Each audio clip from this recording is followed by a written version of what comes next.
أعوذ بالله من الشيطان الرجيم بسم الله الرحمن الرحيم يا أيها الذين آمنوا لا تتخذوا اليهود والنصارى أولياء بعضهم أولياء بعض ومن يتولهم منكم فإنه منهم إن الله لا يهدي القوم الظالمين.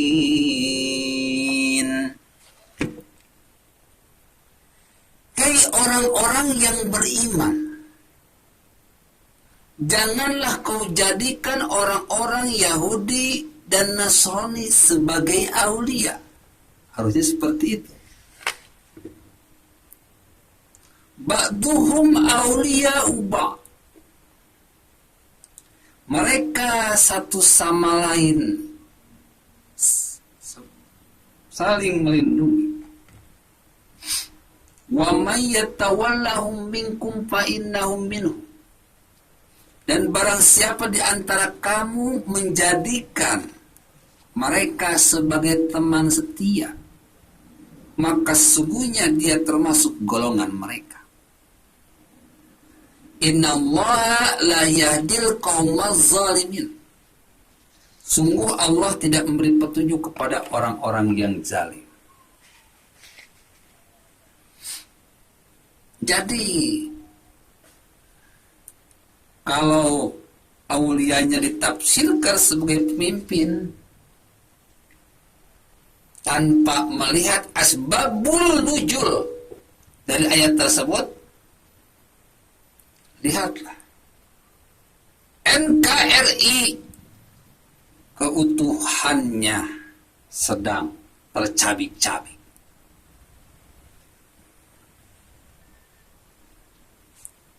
Gampang saja sebenarnya.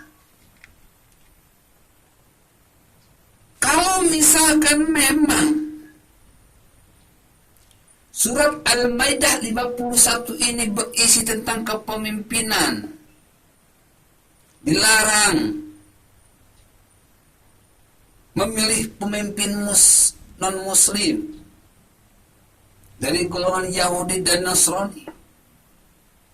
Kenapa tidak diperjuangkan sejak dulu? Sejak tahun 45, sejak tahun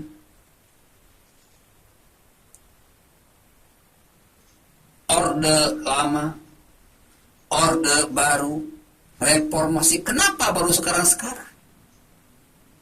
Jawabannya karena surat Al-Maidah 51 ini adalah ayat politis karena aulianya diganti dengan pemimpin. Dan kalau Anda lihat terjemahan tahun 1978 dengan tahun 2011 hingga saat ini, itu makna aulianya berbeda. Yang tahun 79 aulia artinya adalah pemimpin. Tahun 2011 hingga sekarang aulia artinya adalah teman setia. Umat jadi bingung, ulama jadi bingung, mana yang benar? Kembalikan kepada asbabul nuzulnya. Sebetulnya di asbabul nuzul ini aulia itu artinya apa? Aulia itu adalah pelindung. Kenapa ada kata aulia di sana? Karena ada sebuah peristiwa yang berkaitan dengan keimanan umat Islam saat itu yang banyak berpindah agama karena ingin mendapat perlindungan. Itu yang benar. Anda ingin menyembunyikan yang hak dan yang batil. Ini jahat, bos. Ini kezam. Di akhir ayat tadi ada kata-kata innallaha la yahdil qaumaz zalimin. Sesungguhnya Allah tidak akan memberi petunjuk kepada orang-orang yang zalim. Ini jahat. Surat Al-Maidah 51 itu tentang kemurtadan seorang muslim. Diganti menjadi pemimpin. Ini sesat dan menyesatkan. Allah berfirman, walladzina kafaru wa kadzdzabu biayatina ulaika ashabun nari hum fiha khalidun. Orang-orang kafir itu adalah orang-orang yang mendustakan ayat-ayat kami. Orang-orang yang berbohong tentang Allah. Mereka itulah penghuni neraka. Mereka itulah kekal di dalam. Jadi, kalau banyak yang mengatakan bahwa orang kafir adalah orang non-muslim, jelas. Orang kafir memang orang non-muslim. Kenapa? Kafir di sini tidak mengimani sesuai standar kemusliman. Tapi kita pun akan disebut kafir oleh orang yang berlainan agama dengan kita. Wajar. Tapi kafir yang dimaksud dalam Al-Quran adalah kafir yang berkaitan dengan kekafiran seorang muslim. Pengkhianatan, pendustaan terhadap ayat suci dan al-hadis. Ini disebut kafir. Wamtazu yawma ayyuhal mujrimun. Hei orang-orang kafir, keluar kau dari golongan muslimin, karena kalian telah berbuat jahat. Jadi, mendustakan ayat Allah,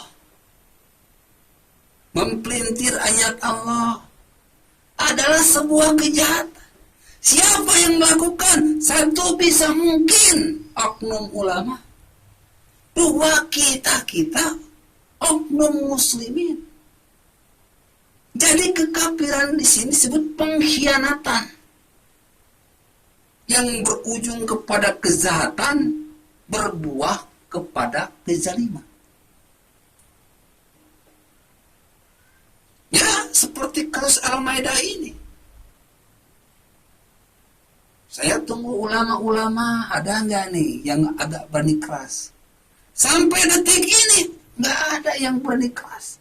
Jebret, nggak ada. Kesesatan Al-Maidah 51 ini sudah mencapai puncak kegentingan. Hampir-hampir saja menghancurkan keutuhan NKRI. Untung presidennya tenang. Untung presidennya hebat. Untung panglima TNI-nya hebat. Untung Polri-nya hebat. Untung Pak Ahok-nya hebat. Untung sebagian besar umat muslimnya hebat. Untung semua rakyat, hampir sebagian besar rakyat Indonesia hebat. Dalam Al-Quran, ya ayyuhalladzina amanu ista'inu bis-sabri was-salah innallaha ma'as-sabirin. Untung mereka punya kesabaran dan doa. Sehingga lambat laun para penghina Ahok, para penggerak penjarakan Ahok, pelan demi pasti masuk kepada jebakan yang mereka buat. Nauzubillah, summa nauzubillah. Jadi, kalau ada pertanyaan netizen, seperti apakah tafsir Al-Maidah yang benar? Ya lihat di asbabun nuzulnya dong. Aulia yang dimaksud aulia tentang apa? Tentang pemimpin atau tentang kemurtadan? Dan yang benar itu Al-Maidah 51 ini adalah tentang kemurtadan seorang muslim, bos. Makanya pikir. Inna fi khalqis samawati wal ard wa ikhtilafil laili wan nahari la ayatil lil albab.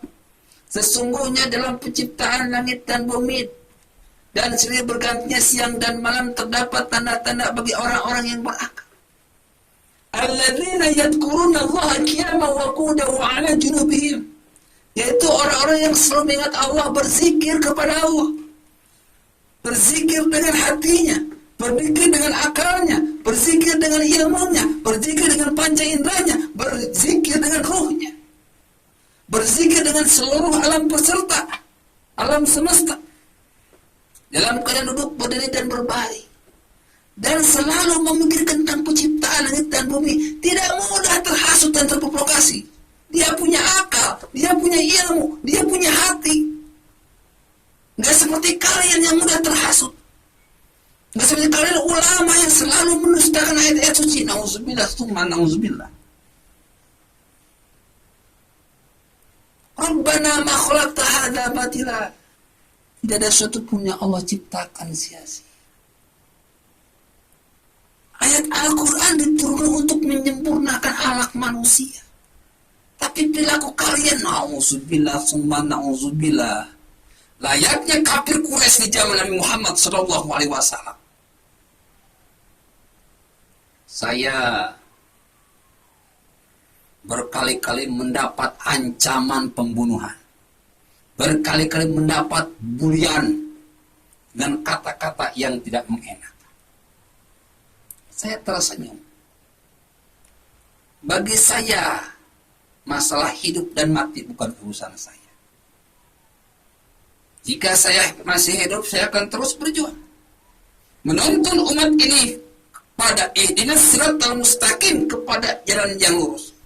Jika saya mati, mungkin mudah-mudahan akan ada penerus.